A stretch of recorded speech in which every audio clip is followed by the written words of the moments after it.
Many people associate hearing loss with old age, but one of today's biggest hearing health topics is noise exposure. Whether it's concerts, power tools, sporting events, or listening through headphones at high volume, repeated exposure to loud sounds can affect hearing over time.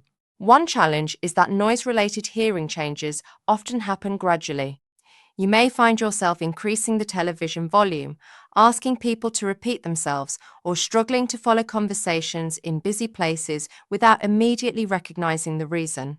Protecting your hearing is an important part of long-term ear health, and understanding your hearing baseline through regular assessments can help you notice changes earlier.